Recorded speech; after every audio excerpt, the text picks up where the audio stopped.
I don't know if it's just me, but lately I've been seeing a lot of discourse on social media about Dua Lipa, complaining that her music all sounds the same and that she needs to evolve more. And this isn't really anything new for Dua. I remember her getting the same criticism during Future Nostalgia, with some people arguing that the era went on too long, that there were too many iterations of the album, singles being too similar, and even some criticism of Dance the Night from Barbie, with some people online saying it sounded like a Future Nostalgia reject. And I personally completely disagree with all of this. I think Future Nostalgia is actually one of the most incredible pop albums of the 21st century. And the story of how Dua cemented herself as a main pop girl through that one album is unbelievable, extremely rare, and she deserves credit for that. However, this did get me thinking about how often there is criticism of artists for lack of musical evolution, being too predictable, and failing to evolve and reinvent. I want to explore why people have this expectation of artists, where it comes from, and whether this is an unfair judgment that needs to stop. I think a good place to start reflecting is Taylor Swift's famous monologue from Miss Americana, where she says, "The female artists that I know have reinvented themselves 20 times more than the male artists. They have to, or else you're out of a job." Constantly having to reinvent. Constantly finding new facets of yourself that people find to be shiny. Be new to us, be young to us, but only in a new way and only the way we want. And reinvent yourself, but only in a way that we find to be equally comforting, but also a challenge for you. Live out a narrative that we find to be interesting enough to entertain us, but not so crazy that it makes us uncomfortable. And I think it's pretty hard to push back on this. We live in an age of instant gratification. With social media and the internet generally, everyone has endless access to things to stimulate their attention. Audiences crave excitement. They crave new experiences. They crave novelty. Fail to capture their attention, and people are quick to get bored and swipe onto the next thing. Whether that's swiping onto a new video to entertain them, or swiping onto the next song on a streaming platform. The pressure for artists to stay competitive and keep their audience's attention is relentless. My biggest questions, though, are, do you need to innovate in order to keep people's attention? And if you do, is that even a good thing? If artists do need to constantly reinvent, that raises real questions over how sustainable that is, and whether an artist would have to sacrifice authenticity to do it. And if they do need to evolve, is that a reflection of what it takes to achieve artistic growth? Or is it just a reflection of our consumer-driven, low-attention span culture? I think part of the reason why artists are expected to present themselves with a new look, and new sound and new aesthetic with every album, now more than ever, is because of developments in technology and changes to album rollouts. It used to be pretty common for artists to drop a new album roughly once every 3 years. But now, that's considered a pretty long gap. People more and more are looking for artists to release new music every year, or at least in under 2 years. And the effect of this is that you don't really have time to feel an artist's absence and get excited for their return. For example, someone like Rihanna, who hasn't released an album in 8 years, if she ever returned to music, could probably drop an album with literally any sound and it would be popular. But when you released an album last year and now your new one is coming out, you can't rely on that. On top of that, the fact that people haven't had time to miss you, and the fact that they remember your last album clearly because it was pretty recent, means the expectation for you to give them something new is even stronger, because your previous album is still fresh in their minds. The pace of the entire pop industry has sped up. Albums are more frequent. Attention fades faster. And artistic evolution that used to take years is expected to happen twice as quickly. But it wasn't always like this. Some of the artists we can look back on from the 20th century had lengthy careers with a bunch of music that's all pretty similar, and not only were they commercially successful, but they didn't face the same pressure to reinvent. As you move towards the end of the 20th century, you start to see the rise of pure pop stars. People like Madonna, Cher, David Bowie, and Michael Jackson made careers out of extremely creative sonic and physical evolutions, constantly remaining unpredictable and trying new looks and sounds. And I think here you start to see different treatment of artists based on how they're categorized, and these attitudes have continued until today. Like I said, the major pop stars were expected to continually evolve and impress, the same as pop stars now. Then, you have artists who got away with staying with a cohesive sound, like Dolly Parton, Bruce Springsteen, and the Rolling Stones. But these are mainly non-pop artists. And then finally, you have other acts who didn't really evolve their sound much, like Whitney Houston, Elton John, Billy Joel, and Celine Dion. But these are acts highly respected for their artistic ability, in terms of vocals or songwriting or both. So, the expectation to evolve did exist then, but only really for pure pop stars. Bringing it back to Dua Lipa, I think she definitely falls in the central category, and therefore faces the expectation of continual reinvention. In a more modern context, I think that central category of pure pop stars can also be filled with people like Ariana Grande, Billie Eilish, and Olivia Rodrigo. And to be clear, they obviously do deserve massive credit for their songwriting and vocals. But based on the general public's perception of them, most people would consider them to be pure pop stars. All three of them, and artists like them, have faced criticism for failure to evolve, with people saying positions failed to touch new ground for Ariana, Billie being accused of being predictable for always singing in the same whispery tone, and Olivia even getting criticized for having 2 albums with a purple background. In the non-solid pop category, you still have modern successful artists like Migos, Chris Brown, Fall Out Boy, and the Chainsmokers who stick to a cohesive sound and have built successful careers. And in the songwriter/artistic integrity artists, you have artists like Adele, Alicia Keys, Ed Sheeran, and John Legend, who have maintained pretty stable sounds and built successful careers without much backlash about it. Notably, these also tend to be artists who appeal to all ages and don't have to appease particularly demanding, stan-like fanbases. But then, where do you put someone like Taylor Swift? She's firmly in the pop world now, but she is also highly respected for her songwriting and artistic ability, more than just making catchy hits.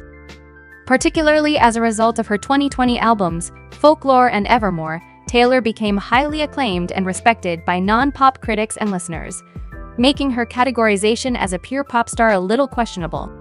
She definitely faces pressure to reinvent and keep things fresh, which based on my theory would put her in the middle, but this doesn't seem quite right. And I think this brings me back to Taylor's monologue in Miss Americana. She claims that modern female pop stars have reinvented themselves 20 times more than their male counterparts, and that the male counterparts get away with not evolving. And on the surface, it seems true.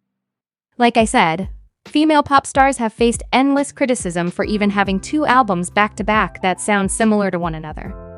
There are some female pop stars who have a ton of music that sounds similar, but they're pretty widely criticized for their lack of versatility. In the meantime, you have male pop stars like Ed Sheeran, Charlie Puth, Shawn Mendes, Pitbull, and Imagine Dragons, who have stuck close to one sound and never really needed to change it. Gender dynamics play a huge role in how people perceive pop stars. Almost across the board, women face harsher expectations and less forgiveness if they mess up. Male artists like Drake have released albums widely considered to be subpar compared to their usual work and escaped unscathed, whereas female artists like Katy Perry can release one negatively received album and tank their whole career.